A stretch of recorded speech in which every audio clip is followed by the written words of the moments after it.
The views and opinions expressed in the following program are those of the hosts and guests, and not necessarily those of the staff or management of Worldwide Digital Broadcasting Corporation. Just know you're not alone, 'cause I'm gonna make this place your home. Welcome to Good News with your host, Angela Savage. For the next hour, Angela will share with you the fascinating personalities of the people who are leaving their mark on the world of racing.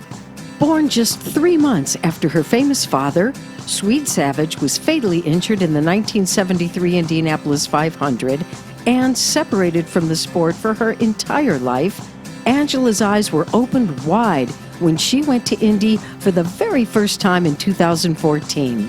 Share her enthusiasm now as she continues upon the path of discovery and learns along with you about the fascinating people who are helping to write the history of the world's most exhilarating sport. And now, here's your host, Angela Savage.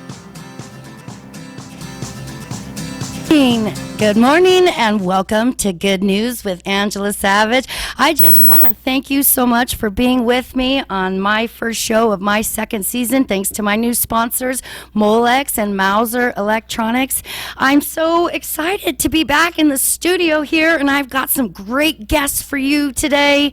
I'm starting off with a new car art segment. You know, I love art, and I really want to give a place for people, for them to showcase their wonderful art. So that's what I'm doing this time, my new car art segment.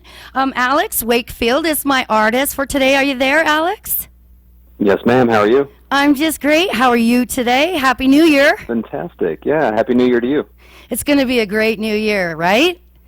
No, I agree, 100%. I think 2016 was tough for some people, but we're going to put all that behind us and just make 2017 just rock.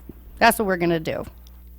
Yeah, absolutely. I think it's, like you said, there's been some rocky places in everybody's year, but there's also been some really bright spots, too. So it's a lot about perspective and how we move forward, I think. That's right. You got to have an attitude of gratitude, or everything seems awful. We know life is hard enough when everything seems to be going right, so we just got to keep our smiles on and remember to encourage our brothers and our sisters.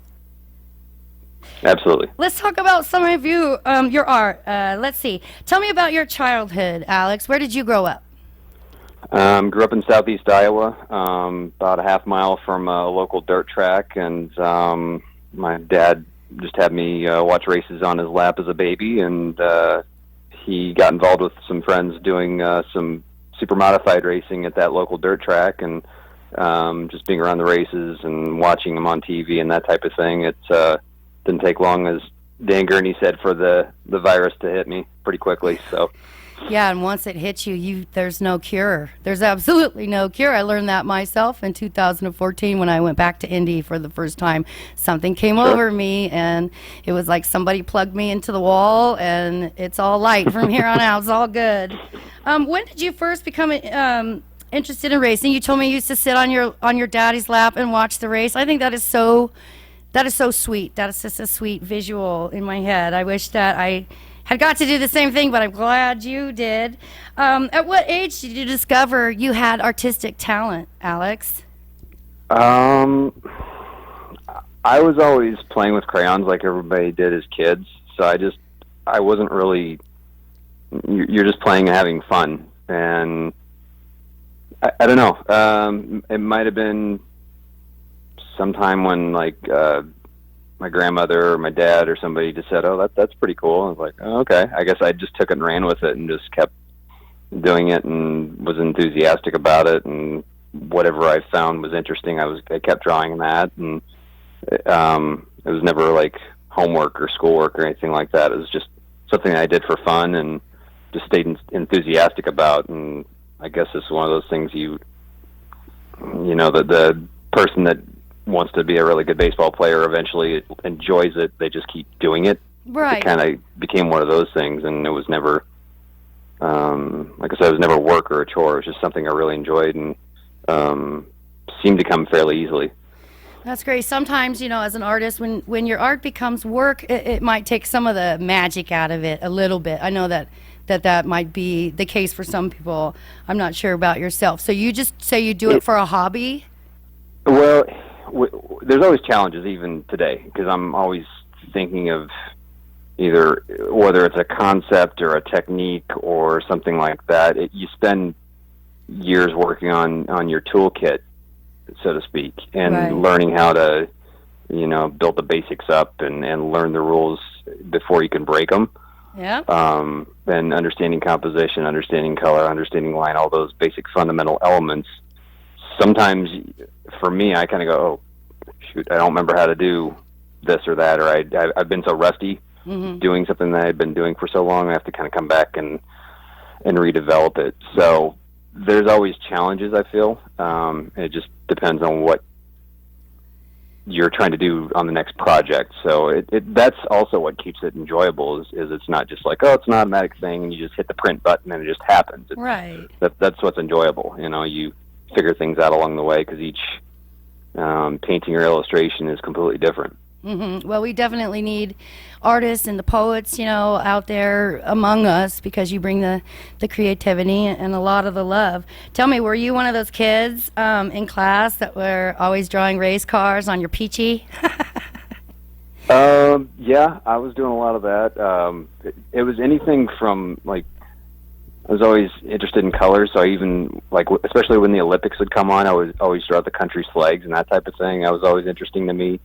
The Winter Olympics are always probably a little bit more fascinating because of the speed, the bobsled, the skiing, the speed skating, all that type of thing. And that kind of added to what I was interested in with motorsports, both two wheels and four wheels. So that was a lot of it. Right. Do you have any formal art education, or are you a self-taught man? I was basically self-taught until I got to community college. There's a really good community college as far as the art program went, where I grew up in Southeast Iowa, and the instructor there had been through an extensive formal art program. So I got a fantastic opportunity to work with him and develop my skills and everything. So it was just some of the stuff that I didn't know about. He was saying, okay, consider this, do this, and all these different drills and everything. So just within, I would say 3 to 6 months, I just felt my skills just exponentially get bigger and better. And I enjoyed that aspect of being around other artists. Because it may not necessarily have been something that I was interested in, but at the very least there was a creative fusion going on. So it was this really fantastic vibe of, okay, well, what are you working on? Okay, cool. You can kind of bounce ideas off each other, and just if they ask you, well, what do you think about this? You can kind of, well, it's a bit like racing in that way. It's like you're comparing notes. I remember Peter Resson talking about you're not necessarily forming relationships to be friends, but you're trying to figure out, how do you take this corner? What you're using that type of thing. So for me, it was a little more friendly than that. I wasn't out to beat somebody else. Right. It was just kind of having that camaraderie, and we're all artists and trying to do our own thing and have fun with it. Right. Well, it's a little different because in a car you can die, but art is definitely yeah, of course. There's the danger it's a little more. Of course, I wouldn't say it's more competitive, just maybe more dangerous. So people are probably definitely kind of really serious before that. What are some artists that have inspired your style, or just you at all? Some famous artist names that we might know that are your favorites. Well, your former guest, Arthur Benjamin's, I've been able to chat with him here and there, and he's become a really good acquaintance of mine, I feel, and he's just been able to give me some just professional suggestions. That's been invaluable. He's a really great guy. He really is.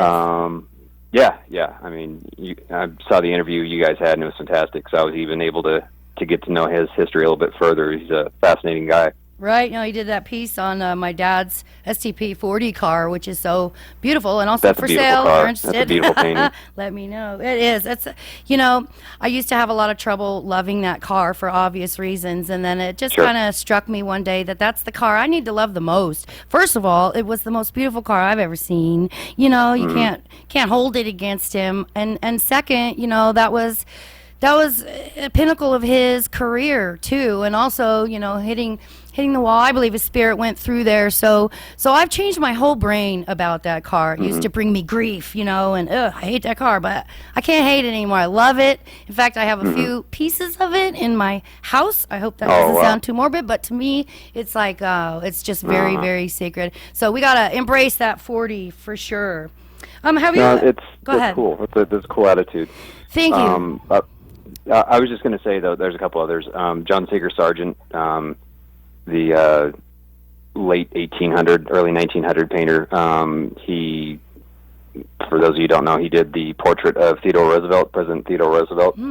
What I always found fascinating about his work is he was able to get the viewer to focus on what he wanted you to focus on. And if you really look at the rest of his compositions, a lot of it could be blurry or not as tight, but what he wanted you to look at, the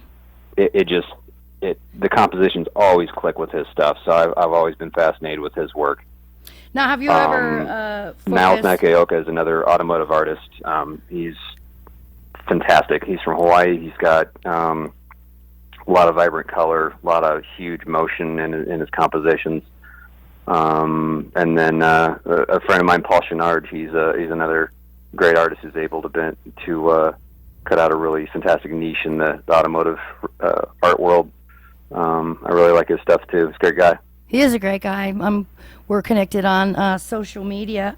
Have you ever done anything else besides automobiles in your work? Have you ever focused on, you know, portrait or something else besides cars?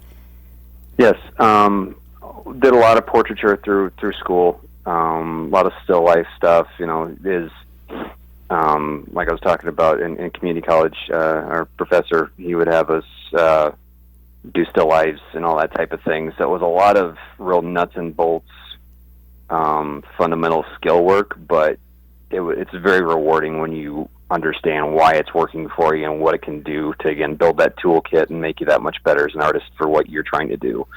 So a lot of that happened at that time. And I also did some book covers for a fantasy book series. It was just something completely different that I hadn't really even touched or thought of, and it was like, again, really rewarding to see what else I could do and take my illustrative skills in a different space that I hadn't even considered. But most of the time, yeah, it's cars and racing or portraits and that type of thing. Right. Now, do you do commission pieces? Have you in the past, or do you plan on doing that in the future? I have in the past, and I will continue to do that. Yes. All right. So I am available. So you hear that, everybody out there. Alex Wakefield, our fantastic artist for the day, wants to do a piece for you. So get a hold of me, and I'll help you get a hold of him, and we'll get her done. What do you Beautiful. look for yourself in subject matter? What stands out to you most in your subjects? Color, shape? I'm finding... Sometimes I won't be interested in either a car or a driver or something or a race until I hear a story. So a lot of it, the doorway of my interest becomes almost the story. I used to be a consistent subscriber to Motorsport. I don't always get that magazine anymore, but and Racer, of course. But those two magazines I've always found to either have a photo that set something off for me or a story that, like, I didn't really know who Brian Redmond was 10 years ago, and just after reading his story and going, my God, there is a plethora of phenomenal stories, drivers, mechanics, everybody in the world, and that's what I'm jazzed about. What you're kind of finding out is, like, you've just scratched the surface, and finding out all about all these great stories and people and everything, and that's fantastic for me to see you go through. Oh, that's so very, very nice. Yeah, and it's like when you help somebody discover music, it's like that's almost more rewarding than you discovering a new band. It's like, here's Led Zeppelin. You've never heard them? Check these guys out. Oh, wow, these are amazing, you know. So for me, I get that same kind of feeling when I find out about John Wyer racing and the Gulf GT40s and the 917s. That era fascinates me. And then I move on to something else where I'm kind of rediscovering 80s IndyCar racing, where Marshall Pruitt will have something about either a March chassis or a story about Rick Mears or something that Bobby Rahal had input on a race car with. I was just like, man, I lived through that, and I didn't know that part of the story. Right. So that'll kind of lead me down the path to do sketches, and ultimately what it comes out to is trying to find a unique way to tell the story visually. Mm-hmm. Well, you do a great job. I'm sorry, say again? You do such a nice job. I really like your work so much. Thank you. So that's basically what I'm trying to do is find my own way and exciting way, hopefully, to show either this car or this race or this person's face, and what they're going through at that moment of a race weekend or something. Right. So are you working on anything right now? What are you working on currently? Currently, let's see, I'm working on a commission for a European Le Mans sports car team. I'm also illustrating, this is kind of a one-off fun thing after I'm done with that, a poster for the Audi Truth in 24 movie. I don't know if you've seen that. Wow, that's fantastic. And I think you saw the sketch I did of Howden Haynes. He's one of the chief mechanics on the Audi team for many, many years. Mm-hmm. So that's one of the faces I'm going to have on there. So it's going to be a little bit Drew Struzan-esque. That's the goal. It's a pretty lofty goal because Drew Struzan's pretty brilliant. Did all the Indiana Jones posters and Star Wars and so on and so forth. But that's the aim I'm going for with this poster. It's just something fun. Super fun. I know you can do it. We all have to work our way through our professions, and you're just good. Just keep doing what you're doing, and you'll get to wherever you want to be. I wanted to give you a chance to let people know how they can reach you on Facebook or social media. Are you on Twitter? Go ahead and let people know where they can find you, because we're coming to the end of our segment now. Certainly. You can find me on Facebook. My creative page is MotorArt27, just facebook.com/MotorArt27. Of course, my website is MotorArt27.com. The quickest way to keep up to date with my stuff is on the Facebook page. And then also, if people are looking for the most up-to-date way of buying my prints, squareup.com/market/Alex Wakefield Fine Art Limited Ltd. That's very good. Well, Alex, I want to thank you so much for being my very first artist for my car art segment. I will be putting all your work up today and this weekend on all my sites, on Facebook and Instagram, which is @SavageStrong. Twitter is @Savage42Inc. Good News with Angela Savage page on Facebook and Angela Savage on Facebook. So thank you so much for taking the time to share your work with us and your stories, and we'll talk to you real soon, okay, Alex? Thank you so much, Angela. It's been an absolute pleasure. All right. God bless you. We'll talk to you soon. You too. Take care. Have fun. You too. All right. All right. Thank you so much for listening to my first car art segment. That's we're going to go to a quick break now so I can bring in my show guests, Cheryl and Rich MacDonald. I'm so excited to get to talking to them, so we'll be back in just a sec. Good day and welcome back to Good News with Angela Savage. I'm your host, Angela Savage, and this is my very first show on my first season, thanks to my new show sponsors, Molex and Mauser Electronics. I am over the moon to have some extended soul family with me here today. I have Sherry MacDonald and Rich MacDonald, the wife and son of the late Dave MacDonald, famous race car driver, did all kinds of neat stuff that we're going to talk about, and then also went to Indy, so we're going to talk about that a little bit too. Dave, Sherry, welcome to my show. Thank you, Angela. We're so happy to be here, Angela, to help kick off your new year in a new show. You know the bond that we have and how much we love you, so we're over the moon as well to be here on your first show.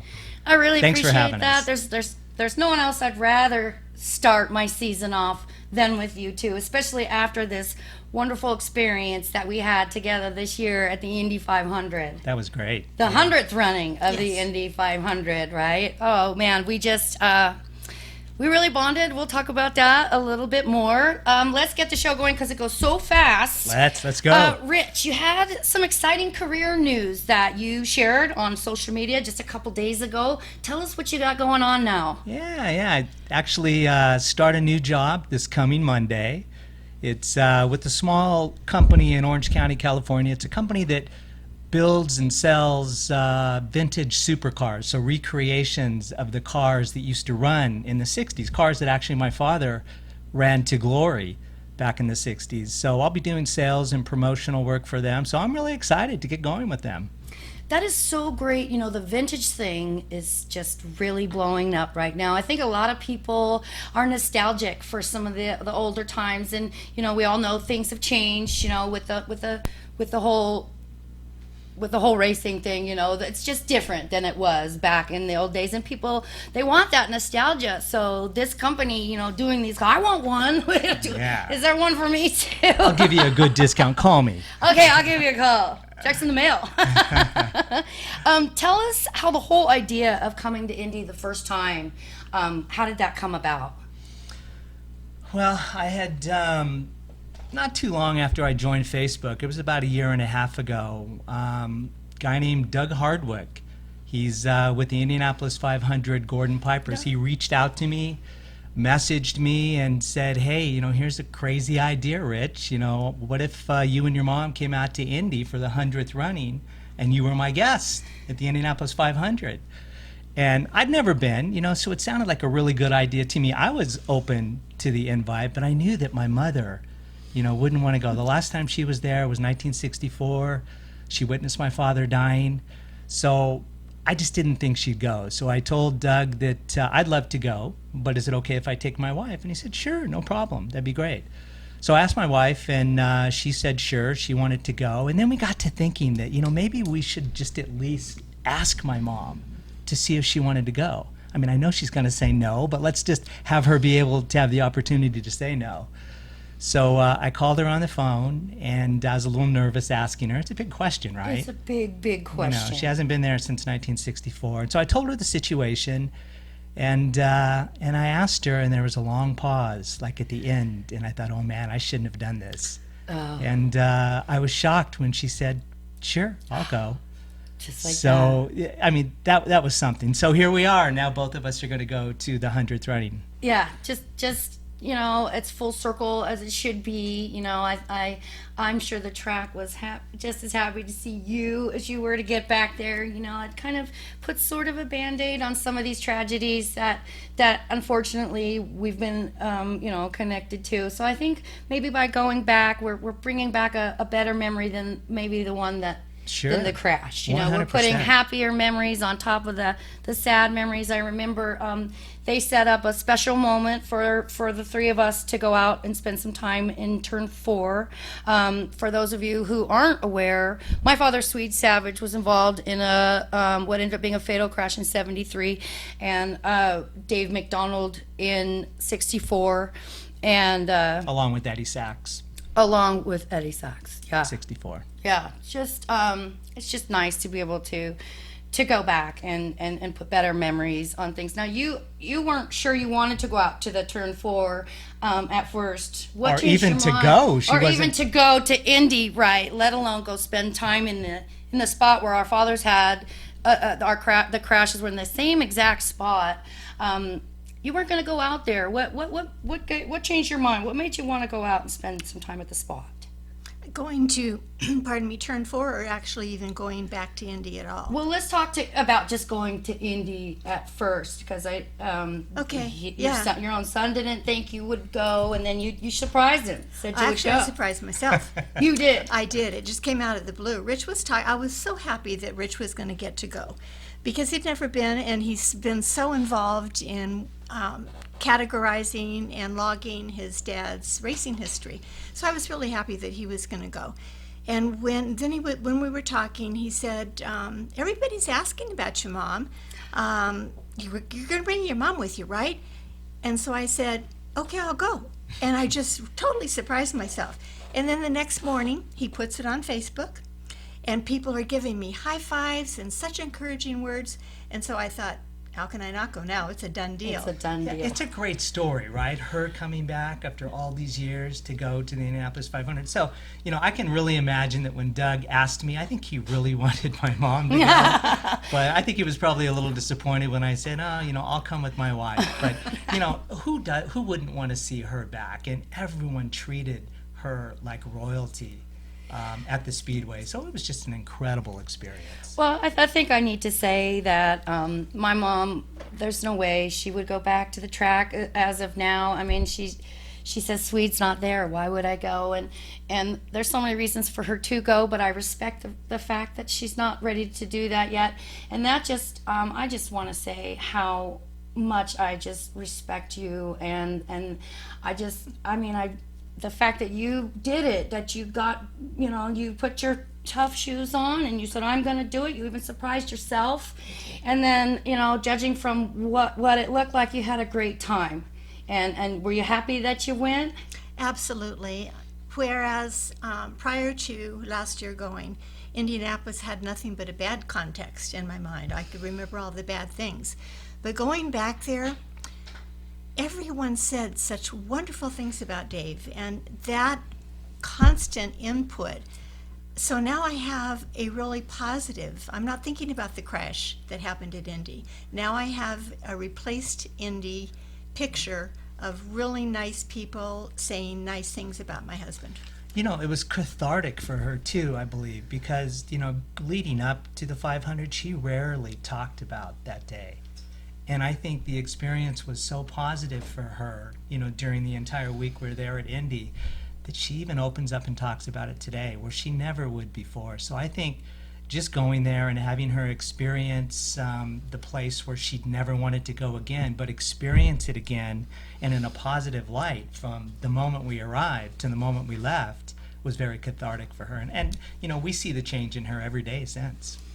Yeah, I can't see how that wouldn't, give you a whole new burst of energy and light that, it was so beautiful and happy. But I love thinking now that your memories of Indy are good. Right. You have good things to go back on, and it's not just the fire. There's love and life after the fire, right? Well, I know you went also with 2014. Yes, I went 2014. Was that the same type of experience for you? Because you'd never been before that, right? I was scared to death. I had, my mom left the racing community and kept me far away from it as, Just as like us. she could. And, I spent my whole life trying not to remember, trying not to be who I was, trying not to have that origin. And it wasn't working. It was coming out in my personality. I've shared with people, I became addicted to drugs and alcohol, and I did everything I could to not face it, and then when they asked me to go, I'm like you can't, okay, God, you can't really say no, because I knew this was an opportunity to make it better, but it was so scary. It was very scary. And even during the race, I was up in a suite, and I would go in and then out, and then in and then out, because the sound, it used to be just the sound of an Indy car. I think that might be from being in the womb, hearing the Indy cars. I don't know. But the sound of an Indy car I'd have a panic reaction, and it was awful. It was the worst sound for me on the planet. And, all that has changed now. Everything's healed now. I want an Indy car on my phone ringer. It's the sound of my people. I hear it. I'm like a whale. I want to go to the people. That's the way it should be. That's great. the way it should be. And I just didn't think there was ever going to... I didn't think I'd ever get to this point, Did you move forward even more last year? Absolutely. Well, because now it's on. I want to live my life as who I am. I want to know my father. I want to know his people. Yeah. I want to know the circle. And it like I said, it's like they plugged in the light, or they put down the flag, and they can't really stop me now. I want to know Pedal to the metal. everything. Yeah. And a lot of it is, I know a lot of people were hurt a lot by the 1973 race and 64, and there's a part of me that feels like I want to touch as many people as possible just to try and make them feel better. I don't know, it's not that I feel responsible, but I just want to bring some joy back into into, you know, the memories of 73, and my dad too. I don't want people to remember how he went, you know, more his career and all the wonderful things he did by the time he was 26 years old. You know, so it's Is that how old he was when he died? 26. My dad was 27, so they were 27. both just kids. You know, and in the same spot. So the knowing also that there's other people in the world that have my exact Similar experience, yeah. Well, I mean, it was the same place, close enough, right? Close enough to The exact same. They hit the same They retaining hit the wall. same that same inside wall in turn. Which never should have been there. Never but let's should not have been talk there. about We're it. not Let's don't even get gonna into go it. there because, yeah, we're in really good moods. But So- you know, I think it was IMS and specifically Doug Bowles and Ellen Bowles. Byerly who really stepped David up Shaw. and not just closing the track so we could go out to that same spot, you know, where your father lost his life, where my father lost his life, Eddie Sachs's father lost his life, that same spot on the track. And it's not just necessarily to take a photo there to get a photo up, but it's to take a photo of us pretty much taking that spot back. Like, okay, you know, you took from us, you made us sad, but, you know, we didn't break. We You know, didn't we're break. back here, we're standing strong, we're right on top of you, you know Right. exactly where the incident happened, and Right. we've moved on. So it was more the opportunity to go out and take a photo of all of us showing that we've moved forward, Right. you know, and we moved on. Right. I really wanted to have a photo with Eddie Sachs Jr., but, you know, it just didn't work out. And I didn't want to, you know, you two have your own special bond, too. It was the same True. crash. So I didn't want to, you know, I was being Impose. really careful not to impose.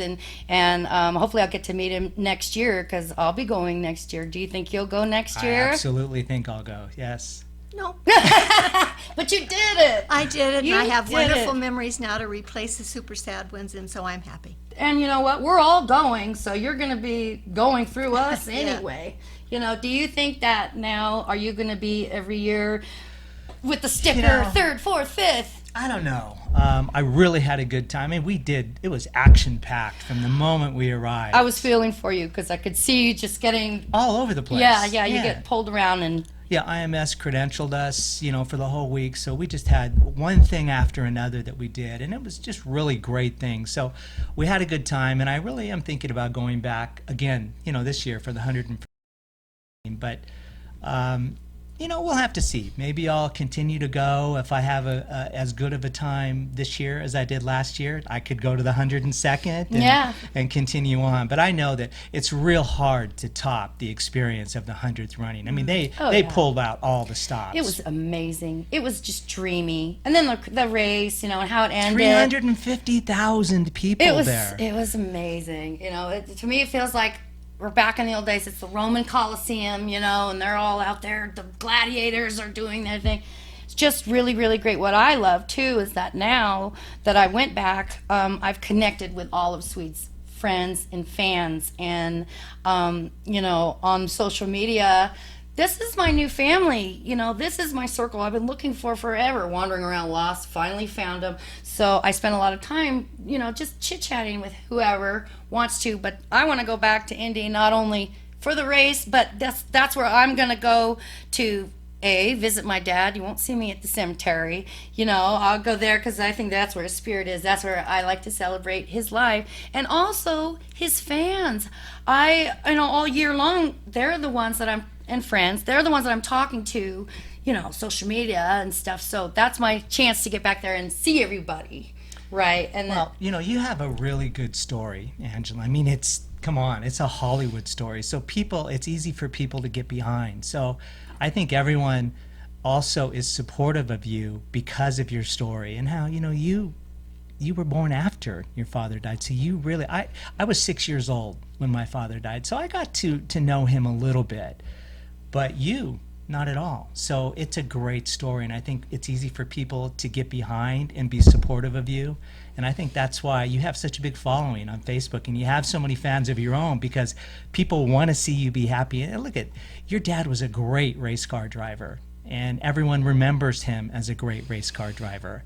And they want you to be able to experience and know that as well. And I think that's why the support you have is so tremendous. That's why we love you. Oh, well, having this bond that I have with you two, people that have experienced the same thing close enough, it's healing for me, because before I was so, no one in the whole world will ever understand how I feel. How do people understand that, right? And then I meet you, and it's like, well, I'm not the only one, and this isn't so bad, and we can do this. And it's just really, really fulfilling in my heart, just to be back around and with the people I would have spent my life with. Yeah. We would have been brothers and sisters, And we are now. And we are now. Praise God, it's not It was over a long yet. road to get here, but we're here now. But we did, and this is just so great. I hope you go next year too. We'll have to have a little party and get a big something going on. Well, one of the exciting things that I had back there was seeing again a lot of the drivers that Dave drove with that I hadn't seen in years and years and years, and just talking to them again and talking about Dave, the way he was, and how they missed him and all of this. That was a highlight of my time too. Isn't that special? When I walked up to Mario Andretti and said, "Sweet Savage is my dad," and he drops, you can tell by their face, their energy changes. They remember, they respect, they love, they really cared, and then they tell you great things and about then him. they tell you great things about him. Give me a hug. It's like, it's kind of, it's surreal a little bit, but it makes you feel welcome. It makes me feel welcome, and you always wonder coming back, will they welcome me back in family, or will they say, oh, it was so long ago, but everyone's been so wonderful, and it's really filled up my life, and I've never been so happy, and it's just nice to finally have that thing inside you that's kind of always bringing you down. It's gone. It's gone. So I'm just looking forward to learning still as much about my dad as possible, because it hurt too much to even learn before. Like on Facebook, I see new pictures of your father that I've never seen before that are popping up on Facebook. How exciting is that, right? Like all of a sudden a new really great picture of Swede Savage, running a CUDA around a turn that you've never seen before. Yeah, So. you all should hear me at home. Every new picture that comes up, I gasp, I scream, because not having known him, every new picture is a new facial expression. So the more I see, I can kind of piece together a picture movie and know my dad in my head. You know your father through the photos and news clippings, and basically us too. Can't believe they're still coming out, and I have a feeling there's more too, because there's still so many people coming to the page. And then they're like, oh, I have some pictures in my attic. I'll go find them too. It's just really special. And they like remembering Swede and having a nice memory of Swede too, and not just the tragedy, So it's all so similar in so many ways. And that's very comforting. Yeah, they had a history in racing prior to that. Yeah. That's important. Very important. Very important. It's hard. I mean, sometimes, when there's a huge tragedy, you get stuck on that. Now we're back talking about all the good stuff, too, the way it should be. The way it should. Was there anything about IMS that surprised you? It looks a little different because the inside wall isn't there, but was there anything just about your trip in general that was surprising? Well, as far as the track itself, the whole area, it was 100% different. And that was a good thing, because I have a total picture of when Dave and I first walked into the track that day of the race, and I can picture us walking in, him leaving to go to Gasoline Alley, kissing me goodbye, and then I was with Mickey Thompson's sister and wife, Judy and Colleen. We walked up to the ushers. Here are our tickets. Please show them where they go. The place doesn't appear anything like it was then. There were outside stairs that we walked up. We asked another usher where our seats were. They were halfway down on the left-hand side. And when I looked out on the track, you know how Indy has 33 cars lined up on the side there? Almost right in front of us was Dave's car. And that was kind of ironic. It was really lucky. So we were waving and talking to them. And the very fact that we were at just going into turn one, the very fact that it was totally different was a very good thing for me, because I didn't go back to that place in time. I was was just all new. Yes, it was all new. So that was good. That's really great. Does it surprise you that there's so much interest in Dave now after so many years? You know, this was 64, 73, a long time ago. Does it surprise you how much people still love your dad? I think a word for me And your is husband. grateful, because I thought he was the best driver in the world, still do. He was. And it is just really, I just feel She's so not grateful. biased or anything. right. It's okay for me to be that way, because I'm right. Hey, I'm in your You car. are right. You know I am. Well, and I agree too. You know, he was a wonderful, brilliant race car driver, and with a wonderful career in a very, young age, had done more than I barely even got out of bed by 26. Just kidding, sort of. But they're just incredible men, and their careers really need to be talked about more and more. We had so many successes in so many different cars, and it was I like to talk about him. Right. What were your initial feelings when you first learned about the book Black Noon? Was that hard for you? Was it hard for you to work on the book? Let's talk about that. Okay, quite a few people had approached us, several people I should say, had approached us on wanting to do a book about Dave. And when Art Garner came and we met with him as a family, we just kind of had a connection. I really liked the way that the Indy race would be part of it, obviously, but the way he was going to go about it, he was going to interview personally all of the car drivers that were involved, that knew Dave, and he was going to delve into the personalities of the people, as well as just a whole book of just about the race. And that's why we decided as a family to go with Art. And boy, am I glad we did. Yeah. Yeah, most people that approached us previously, you could tell, you got a feeling The they vibe. wanted to focus on the crash, right? And because that was going to sell their books. Right. But, when we met with Sensationalism. Art, you could just tell that there was something different. We'd never met him, didn't know who Art Garner was, but we all met at my mother's house, and he just had a different approach. He was genuine, and he wanted to, as he calls it, to write the love story too of Sherry and Dave MacDonald. So he and focused isn't it- a lot, and for those who haven't read the book Black Noon, he focused on the lives and the careers of the drivers and everything, their racing careers and their accomplishments of all the important characters, in that 64 race. And then, then he focused on the crash as well. But it was a complete story, and not just something that was going to focus on that horrible, 2 laps Right. of my dad's career. So we Right, really and- felt comfortable going with Art. Well, it's hard to know what people's intentions are. For example, YouTube.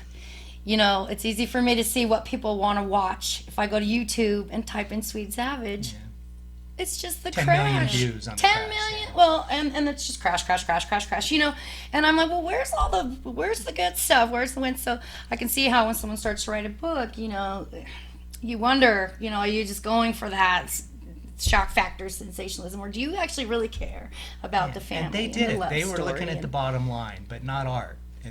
And the book came out fantastic. It's, I hear the best things about it. I can't wait to read it. I haven't got to read it yet, but I will. I mean, my son goes to school this year, so I get to start reading some of these wonderful books that I can't wait to read. We're going to send you a copy of Black Yeah. Noon. Yeah. I cannot believe you haven't I know. read that. I hate to even admit that. I haven't. Sorry, Art Garner. No, when I do read it, I don't want my 4-year-old jumping on my stomach, So when he gets to school, I'm going to, this year. Art Garner, had never written a book before. That was one of the things we were like, okay, well, he's got no history. There was no background. He'd never written a book, but this book was so well written that he won the Dean Batchelor Award for Book of the Year. I bet he didn't expect that either. No, he didn't. We were actually there in L.A. for the award ceremony, and he didn't know at the time because he was, there was 5 finalists, and he actually won. But to write your first book and to And to have it get- get the Dean Batchelor Book of the Year award, that's Well, one of pretty the things incredible. about Black Noon also is it has so much other than just racing and engines and CCs and horsepower. has so much else in it that it appeals to people that aren't racing people per se. Right. So it is just an all-around super book. Black Noon. Yeah, we'll definitely, you know what, I'll be talking about Black Noon all season long on the show for sure, because, you know, I really appreciate the people that write the stories too. You know, there is a book being written about my story now. Is there? Kind of a similar thing. It's not Swede's career book. You know, it's Swede's life and who he was and the whole story, and even a lot about what happens to a family after something like that. Because, you know, for the fans, it's tragic and oh my gosh, but then they get up the next day and do their thing. But it's really just beginning Sure, for absolutely. the family. And the wake that a tragedy like that can last generations if you're not careful and break the spells, break the chains like you did by coming back there. And, you know, now it's joy, and I got, you know, kind of the same thing. But I think you and I get a little bit of credit for bravery, There you go. you know, because it sure was scary for me, you know, and I didn't know. You know, I cry all the time. I just didn't know how it would go. So I'm glad that we both went, you know. And Look at both of you, how strong you are now. you know, It's impressive. you really inspire me. You do. You inspire me so much, and you're just such a gracious, lovely lady. And you know, I feel honored to call you family, both of you. I really do. And just knowing that, you know, I have this bond with people that really understand is so healing. You know, Yeah. and it helps. It helps so much.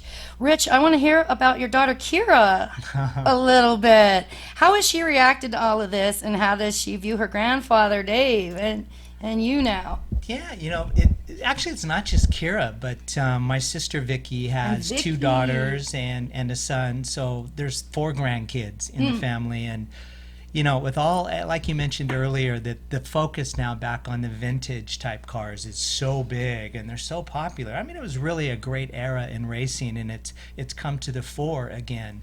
And with it, the cars and the drivers, and my father was certainly a big player, you know, in that era. So they really do enjoy all the attention that their Grandpa Dave is getting. You know, we all, he was inducted into the Corvette Hall of Fame in 2014, and we all went as a family. Yeah, We had 3 that's tables. great. There were like 30 of us there That's at the museum. fantastic.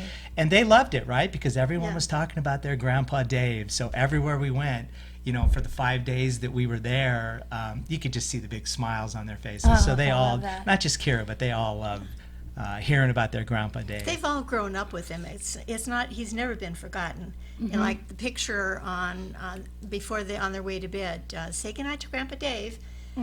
So there's and the same all of them. You know, so he's never been a mystery to them. Yeah, I worried, you know, that my kids weren't going to know their grandpa, their wonderful, wonderful grandpa. And now that I am into it and I can, you know, really grasp it with everything, they can too. And, you know, now everything is Papa Cars and Sweet Savage and everything. Cruz calls himself. Now you've done it. Cruz calls himself Speed Savage now, and everything's Speedy Boosters. So just hearing them brag about their grandpa Feels good, doesn't feels it? so good. And I didn't know if that would happen, and so Pride. And they're younger, so Yeah. it'll just grow. 10 Like and 5. Yes. Yeah. Well, I think we're coming to the end of our show here. We can probably chit chat a little bit. I'd love to have Vicky on the show sometime if you think she might come out and do that. It was really nice to meet her Yes. when I met you at the USRRC Hall of Fame, where both of our fathers were being inducted. Props to Yes. Sweet Props. Savage and Dave MacDonald. Yes.